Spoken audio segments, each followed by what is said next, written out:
Before the fiddle even warms up, imagine the spotlight hitting a performer whose spine feels like barbed wire. Country music markets grit, but its royalty fought secret battles nobody bought a ticket to see. Managers enforced camera angles, tailors stitched costumes to hide braces, and road doctors carried more morphine than guitar picks. Tonight we're cracking open 20 hidden files, stories of stutters that vanished under melody, limbs that froze in boots polished for television, and scars fans never spotted. Some turned pain into poetry, some let it drag them to the brink. All proved that the most authentic thing about the genre isn't heartbreak lyrics. It's the bruised, stubborn bodies that refuse to quit. They didn't just sing through hardship, they weaponized it, transforming every wince into a note that cut deeper. Stay tuned, because behind each familiar chorus lurks a twist the industry hoped you'd never notice, and the next reveal might change the way you hear these legends forever. Hank Williams stepped onto the Opry stage looking like a lanky kid in a borrowed suit, but inside his lower back felt like two railroad spikes grinding together.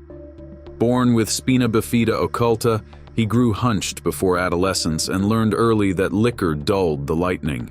Friends remembered him doubling over after each encore, then straightening up the moment the curtain lifted again. The pills started as courtesy of small-town doctors. By 29, the bottles rattled louder than his guitar case. Several times he collapsed in dressing rooms, revived just long enough to whisper, "The show ain't over." When reporters asked about the limp, Hank joked about cheap boots and kept moving. He died in the back seat of a powder blue Cadillac on New Year's Day, leaving behind songs so raw you can still taste the ache. Listen to the quiver on "I'm So Lonesome I Could Cry," and you're eavesdropping on nerves screaming beneath rhinestones. If Hank embodied chaos, Ray Price was precision, a velvet-voiced crooner whose posture seemed carved from marble. The secret was ankylosing spondylitis, a ruthless arthritis that fused the joints in his spine until he could bend only from the hips. Stage suits were tailored with extra seams so he could slip in without twisting, and steel plates lined the inside collar to hold him upright. Offstage, he slept flat on the bus floor to ease pressure, counting cracks in the ceiling while bandmates played cards. Doctors predicted he'd end up in a wheelchair, so Ray sped things up instead, inventing the 4/4 Ray Price beat that turned dance halls into stampedes. Each shuffle disguised stiffness. Every smooth note masked a jolt of fire shooting down his legs. Ask old road crew, and they'll swear they never saw him wince. He saved the pain for sunrise when no one was paying for perfection. Long before he became the king of country music, Roy Acuff had planned to rule baseball. A freak sunstroke during a minor league game wrecked his health, and a botched knee surgery left him limping permanently. Rather than surrender, he traded bats for fiddle strings and spun the limp into a ceremonial strut that audiences mistook for showmanship. On the Opry stage, he'd swing the bow like a bandleader's baton, knees locking with each accent so the instability never showed. Backstage, ice buckets waited beside every curtain, but he refused canes. He said they looked like defeat. Old footage shows the left leg lagging half a beat behind the right, yet the timing lands perfectly with the downstroke. Roy turned injury into rhythm, proving that charisma can outweigh cartilage, and the Grand Ole Opry crowned him royalty without ever noticing the price engraved across his kneecap. Mel Tillis spent childhood detouring around the word hello. A malaria-induced stutter snagged his sentences like barbed wire, making every introduction a landmine. He wrote songs in silence, selling them to smoother-tongued stars who pocketed the applause while he hid behind the curtain. Then one night in the late 50s, he stepped to the mic and discovered that melody sliced straight through the blockage. The crowd froze, then erupted. Executives smelled money but ordered him to avoid talk shows. Mel ignored them, hit the circuit of late-night television, and weaponized the stutter into comedic timing, pausing, grinning, then firing off a punchline that landed twice as hard because it almost didn't land at all. He proved that a broken delivery system can become the whole point, and every chuckle coaxed him further out of the shadows. By the 70s, he was headlining Vegas, the stutter now a trademark, not a tether. Across the Georgia line, Sarah Ophelia Cannon, better known as Minnie Pearl, hid silence behind laughter.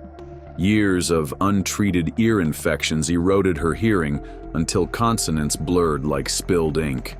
Rather than confess, she turned mishears into punchlines, repeating a garbled question with cartoon bewilderment until the audience roared. Producers thought it was pure shtick.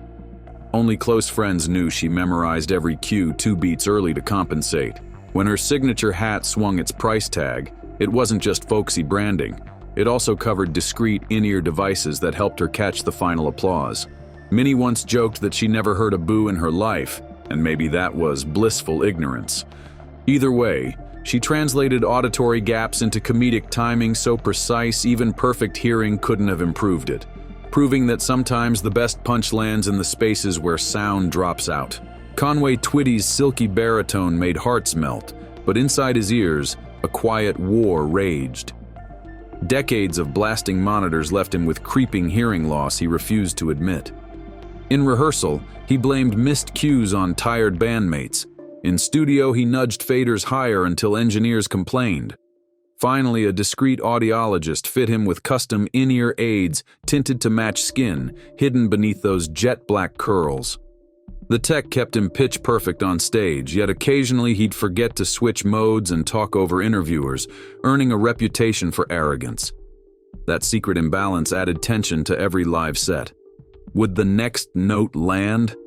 It always did, because Twitty rehearsed until muscle memory replaced missing frequencies. A blind man painting landscapes he could no longer see but still remembered in perfect color. Johnny Cash loomed like a black-clad statue, yet beneath the collar another tremor sizzled. A cyst removal gone wrong severed facial nerves, leaving a subtle twitch that flickered whenever painkillers wore thin. Producers dimmed lights on his left side, claiming it added mystery. Cash played along, turning each microspasm into a defiant sneer that fit the outlaw myth. During prison concerts, he bit his cheek to distract from the shockwaves, then slammed into Folsom prison blues with a growl that felt carved from granite. Fans heard danger. Few guessed it was electric pain sparking every chord. He once told June that the twitch reminded him he was still alive, a tiny metronome ticking under the man in black's armor, counting down but never stopping the song. Lefty Frizzell's casual drawl sounded like lazy Sunday afternoons, yet it originated from a weakness in facial muscles on his right side. The slight droop made hard vowels leak sideways, creating that sliding, slurred phrasing millions tried to copy. Photographers angled lights to soften the asymmetry, but Lefty let the audience see it, tilting his cowboy hat brim low on the stronger side so shadows painted symmetry that wasn't there. The imperfection became a brand. Without it, the sound would have sharpened into something ordinary. Later in life, the droop worsened as nerves fatigued. Whispers spread about strokes, and record execs grew skittish. Yet on stage, the lopsided grin still told listeners they were safe inside the real deal, flawed, warm, and unfiltered. Boxcar Willie, born Leslie Travis Martin, crafted a hobo persona so vivid fans assumed his grime was permanent. Truth was, he played up rumors of a childhood jaw deformity that left his bite slightly askew, fearing Nashville's beauty standards more than hunger. By smudging coal on his cheeks and donning overalls, he redirected attention from asymmetry to nostalgia. Railroad sound effects masked lisped consonants, and the wobble in his smile looked intentional, a wink from a wanderer. Offstage, he scrubbed up nicely, but promoters begged him to stay dusty because the disguise sold tickets in Britain and Vegas alike. The deformity never defined him. The story he told about it did, proving image control can be as strategic as chord progressions. Don Gibson's velvety baritone floated through classics like Oh Lonesome Me, yet in person he avoided eye contact, gripping the mic as if it were life support. Crippling social anxiety, coupled with bouts of depression, made every public appearance feel like walking a tightrope over an abyss. Producers disguised his stiffness with moody lighting and sunglasses that reflected stage bulbs like twin moons. Friends say he rehearsed dialogue in mirrors, rehearsed exits, even rehearsed how to nod without revealing trembling hands. The result on stage was a statuesque calm fans misread as cool confidence. Inside, Gibson counted breaths and prayed the next verse would arrive before panic did. His voice carried heartbreak because he lived it at 180 beats a minute, heart hammering louder than the band. Carl Perkins survived childhood polio, but it left his right leg stiff as pine. That leg refused the carefree rockabilly hop Elvis later made famous, so Carl anchored himself to the floor and let his hands blaze across the fretboard instead. The stationary stance became part of his mystique, an iron post in a tornado of blue notes. Camera crews shot waist up. Teenage fans leaned forward, entranced by fingers rewriting guitar vocabulary. He joked that God took his dance moves so he could focus on picking, and the quip stuck. When British invasion bands covered blue suede shoes, they copied the riffs but couldn't replicate the quiet defiance of a man turning a childhood setback into a swagger all his own.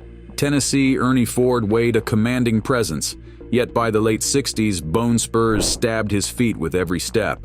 He shifted from standing spirituals to seated gospel sessions, selling the change as a fireside chat style. Cameras framed him from the waist up, focus on that booming smile while loafers hid orthopedic inserts. Between takes, a crew member massaged arches so he could stand for the closing hymn. Viewers at home felt invited into a cozy parlor. Unaware pain choreographed the whole arrangement. Ford's deep rumble never betrayed discomfort. He saved the grimace for commercial breaks, then returned live with a wink and a blessing that traveled farther than any footstep could have. Lewis Marshall Jones built a career pretending to be an ancient farmer called Grandpa Jones, complete with suspenders and giddy cackle. In truth, he was barely in middle age when early onset arthritis tightened his joints. The aching elbows made frailing banjo strings a small torture, so he developed a whipping wrist technique that required fewer full arm movements. Audiences laughed at the comedic shuffle he used to cross the stage, never guessing each step felt like stepping on nails. Between segments on Hee Haw, he soaked hands in buckets of ice water, then popped back grinning. The show billed him as spry despite age. The irony was he was young, but creaking inside like the character he played. Buck Owens championed the Bakersfield sound, his Telecaster slicing through smoky bars, yet eagle-eyed fans noticed a slight tilt of his shoulders. Mild scoliosis curved his spine just enough to shift weight onto the right hip, and years of standing in honky-tonks amplified the asymmetry. Stylists designed flashy jackets with diagonal stripes that disguised the lean. Photographers positioned microphones to balance the silhouette. Buck embraced the tilt, planting a cocky hand on the bent side as if daring critics to find a flaw. The posture read as rebel cool, influencing countless imitators who straightened their backs but couldn't mimic that effortless slouch born from a secret curve. Charlie Rich's nickname was the Silver Fox, but his hands told another story. Years of heavy drinking led to peripheral neuropathy, and by the late 70s his fingers trembled even in stillness. Piano parts once fluid as river water now threatened to tangle. Charlie countered by slowing arrangements, letting spaces bloom between chords so the quiver became soulful vibrato. Close-ups on television focused on his face, hair glinting under spotlights, while camera 2 discreetly cut away when the shake grew wild. The vulnerability bled into ballads like Behind Closed Doors, turning fragile touch into emotional depth. Audiences swooned, unaware every lingering note masked a battle between nerve endings misfiring and a will that refused to drop the melody. Patsy Klein's voice could crack marble, yet a twisted steering wheel nearly silenced it forever. The 1961 head-on crash dislocated her hip, shattered a wrist, and carved a scar across her forehead. 6 weeks later, still on crutches, she stepped onto the Grand Ole Opry, corset hidden beneath a fringed dress to keep bones from shifting. Painkillers dulled the grinding grind of hip against socket, and she leaned on the mic stand as though flirting with the crowd. every sustained note squeezed through clenched teeth, turning songs like Crazy into living X-rays of endurance. The scar, once airbrushed out of promo photos, became a badge beneath pancake makeup, a reminder that elegance sometimes stands on shattered bones. Faron Young owned the nickname the Hillbilly Heartthrob, but ulcers gnawed that heart daily, flooding his bloodstream with misery. Chronic pain fed insomnia. Insomnia fed whiskey. The spiral tightened until December 1996 when he pressed a pistol to his temple. Tabloids tiptoed around the truth, writing he couldn't go on. But insiders knew medical agony mixed with fading spotlight left him cornered. On stage, he'd lash out at bandmates, then melt into apologies during the encore, blaming the demon in his gut. His final album dripped with resignation, yet within each lyric you can still hear the yearning of a man begging for daylight he could no longer see. Marty Robbins survived 3 heart attacks and a quadruple bypass, performing months after surgeons wired his sternum shut. Doctors warned that one wrong twist could snap the steel, but Marty refused to cancel rodeo-themed shows where he sprinted across stage like a gunslinger.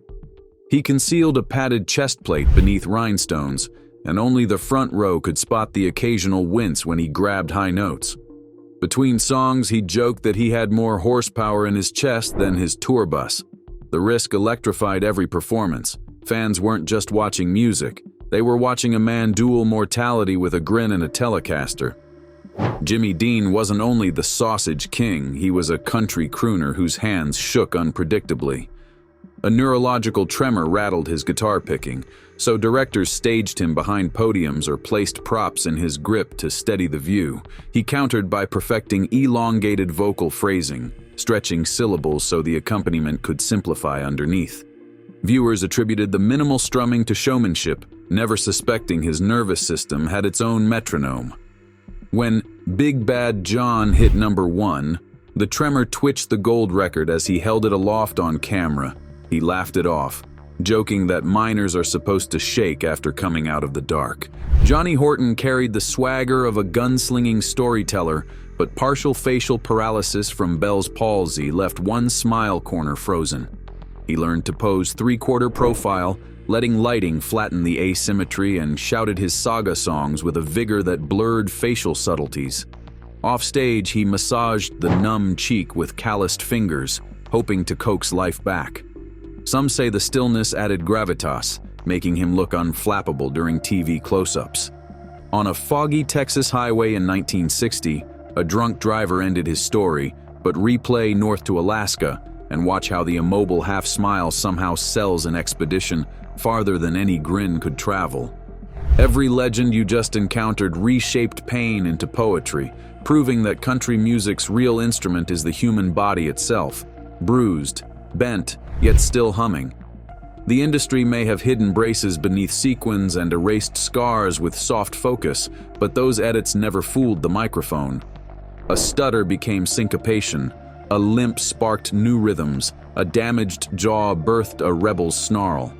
Even final tragedies left echoes that still rattle barroom jukeboxes after midnight.